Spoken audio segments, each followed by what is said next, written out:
നോക്കി ഭക്ഷണവും താമസവും നൽകണമെന്ന് തന്നെയാ പറഞ്ഞേൽപ്പിച്ചേക്കുന്നത്.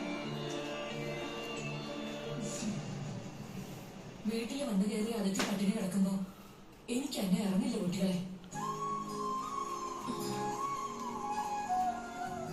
ആ കുട്ടിക്ക് കഴിക്കാൻ സമയമാകുമ്പോ ഞാൻ കഴിച്ചോളാം.